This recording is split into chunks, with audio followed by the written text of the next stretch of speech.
Powered by the Montana Television Network. This is the 5:30 News on Q2, Montana's news leader. Good evening and thanks for joining us. I'm Russ Riesinger. And I'm Jeanelle Slade. The issue of missing and murdered Indigenous women front and center across our community, state, and nation.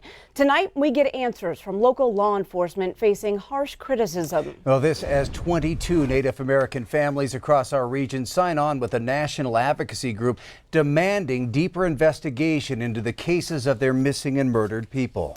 The demand from the Sovereign Bodies Institute is addressed last week to top county, state, and federal law enforcement. Now, it calls for immediate and thorough interagency review of all missing persons and suspicious deaths in which manner of death is classified as undetermined, exposure, or natural causes.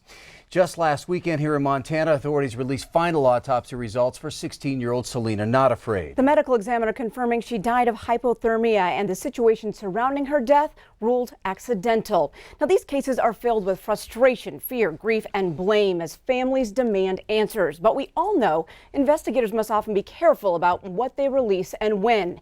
Well, tonight I sit down with Bighorn County Sheriff's investigators as they respond to criticism and tough questions from their own community. Enough is enough. Enough is enough. Justice for our relations. Ho. We want justice. They march on Main Street, Montana. We want it now. There are family members, and we need to find out what happened to them. Talk with local and national news reporters. So it's just important that they do a thorough investigation when it happens so we can have answers instead of waiting for us to march. What disturbs you about the investigation into Sarah's case? The really lack of investigation. They sit down with national talk show hosts. We lost a lot of evidence. A mother forced to solve her own daughter's murder. All nuance. Their complaints and frustration carry the same theme. Whether it's local, tribal, state, or federal, law enforcement across Montana is not doing enough to protect their people. Our women are not turning up dead in fields or thrown over fences on their own accord, and that's what law enforcement wants the world to believe. Much of that blame gets directed here at the Bighorn County Sheriff's Department in Hardin. So where did you initially search? Where that first night? They searched right along here, close to the rest area. Initially, they didn't think she had any shoes on, so they didn't think she got as far as she did. The latest case of grief and frustration to strike this community, 16-year-old Selena Not Afraid, reported missing from this rest stop between Billings and Hardin on New Year's Day. Found dead 20 days later, about a mile away. We tried the quickest and the most likely areas first because we wanted to try to find her alive. We spent 28 hours that first day just searching. And then we spent another, I think, 12 to 13 hours up in Billings doing the interviews, chasing down people. It was just straightforward every day, 15 to 18 hours a day, every day. Law enforcement from across the region, family, friends, search dogs, a thermal drone, and even a helicopter joined in the initial search. The lead detectives are in that command post with all the agents, and we're assigning leads as they go out, as they come into the office. One person was interviewed 7 times. The others were interviewed 4 to 6 times. At the end of the 20 days, we followed up on 148 leads. But that explanation and those efforts haven't been enough for some in this community. You get Facebook, social media, we get slammed. We're crooked, we're not doing our jobs, we're not investigating. It starts to wear on you. A trained team with the Department of Interior covered dozens of square miles tracking every step before Selena's body was finally found. This here is a mile in diameter, so it's just over a mile.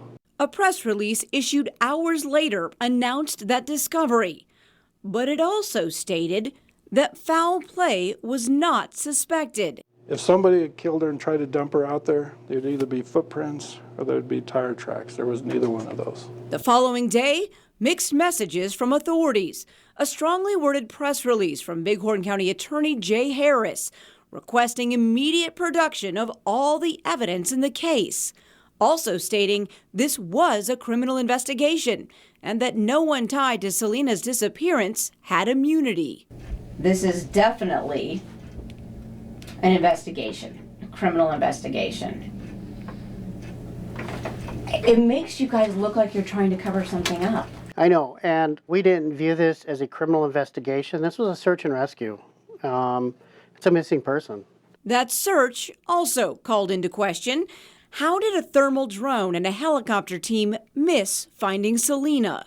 And it always bothered me. If they can find a jackrabbit out there, how come they didn't find her body? Does it still bother you today? Well, no, because what we learned is, I wasn't out there that night, but the wind started blowing hard. And so the drone didn't go out far enough. There was power lines there, and they don't like to fly drones close to power lines. And why were the adults with Selena on New Year's Day not being charged? Had investigators let them off easy? I told them I didn't care about their party. I didn't care about the alcohol or anything else that was going on. What I cared about was finding Selena. That's what I cared about. The criminal acts will come later. If that's the case, then why had the Bighorn County attorney been so harsh in his press release? You're probably going to have to talk to him. My feeling is that he was upset with us because we didn't include him or involve him the very first day. But it was a missing person. It was a search and rescue. It wasn't a homicide or, a robbery. Bighorn County Attorney Jay Harris would not comment on the record on this case or anything to do with the investigation or the sheriff's office. But he did say in a statement about his community, "We shall always hold those in positions of power to the highest levels of accountability in the exercise of authority." This case is not closed. It is still open. And right now, there's 3 huge 3-binder notebooks, like you see back there, that are with DCI. The state DCI are reviewing my case and making sure that we didn't miss anything. Are you glad the state DCI is doing that? Yes, as a matter of fact, when he was here, I challenged him to find something we missed or did something wrong, because I have all heart faith that we did absolutely everything and beyond what we could have done. And authorities tell us they believe there will be charges in this case. To what extent, they don't know. Now, this is the first opportunity we've been able to sit down for an extended interview with law enforcement.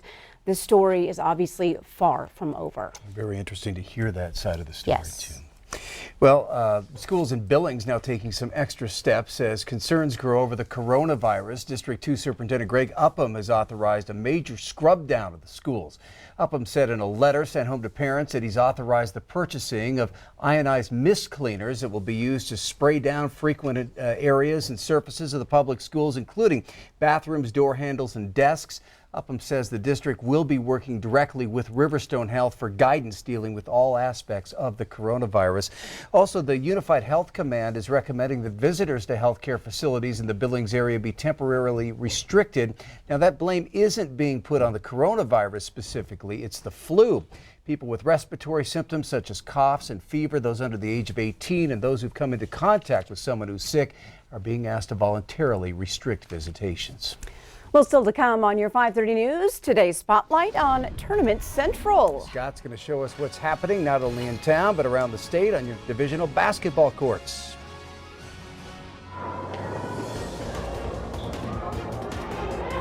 David J. here at Altero's Gym for the Eastern AA Boys and Girls Tournaments. We'll tell you what that means to MSUB and Billings coming up.